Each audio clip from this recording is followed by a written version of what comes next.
Hey guys, welcome back to another video here on Toned In Entertainment, where we love pop culture. Today, it's time for another comic book review. Now this week, DC's gonna try to get us all into the holiday spirit with this monster 80-page one-shot. Now this comic will feature 10 unique stories, but will this comic get you into that holiday spirit, or will it have you wishing that you were so bad that Santa will actually leave you off the list this year? Well, let's get on with my review of DC's Very Merry Multiverse.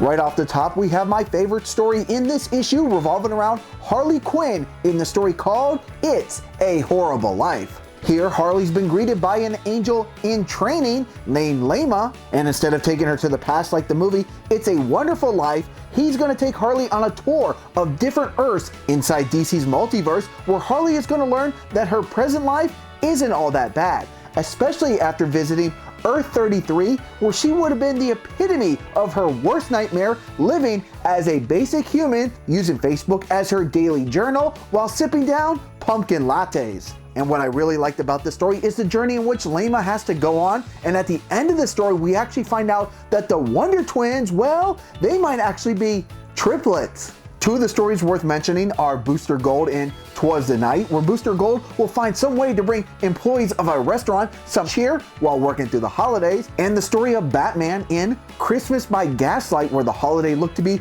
quite depressing, but in the end, toys rain down from the Gotham sky, and Mr. Freeze spread some holiday cheer by inadvertently making it snow. There's an old saying that goes, sometimes less is more, and that's definitely true when it comes to this book. While the first three stories I mentioned were fun and got me into the holiday spirit, I quickly felt like I was getting punked by the Grinch with the stories Holidays Beyond and a very disappointing A Very Lobo Hanukkah. But by far the worst story in this book is the sixth story in this book that will feature the League of Shadows. Not only did I feel like this story did not fit the theme, but the story on its own just felt tedious, and I was definitely Scrooged by this story. And while those were by far the three worst additions to this book, there were two other stories with Prez Ricard's magical sci-fi Desolate Souls Club Holiday Special and Teen Justice in To Stop the Star Conquerors. While both of these stories had potential, ultimately they fall right at average. Now it won't be all gloom and doom, as there's actually two stories here that will feature Bizarro. One of the stories will star the Injustice League of Un-America in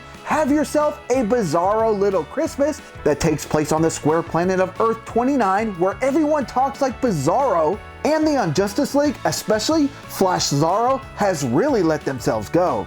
And when Xanta of the Intergalactic Santa Corps invades their world, the Injustice League will do everything in their power to make sure they keep having crappy holidays for years to come. And while I enjoyed that Bizarro story, I actually enjoyed the Bizarro Love Holiday even more. The story takes place on Earth 23, where Superman has created a special two-day holiday called the Celebration of Rapport. Day 1 is all about giving, and day 2 is about receiving. And while the citizens of this planet are united in harmony, at least for these 2 days of the year, there is one person that has always been left out, and that being Bizarro. However, throughout this story, Bizarro will make new friends, and he will have a bad time. Actually, worst time ever, and Bizarro wouldn't have it any other way. Now for my final score for DC's Very Merry Multiverse, well, first, I was gonna give this comic a 5 out of 10. I enjoyed 5 of the stories, and I really thought the other 5 stories were kind of a waste of space. And a 5 for me, guys, means it was straight average, but I have to drop it down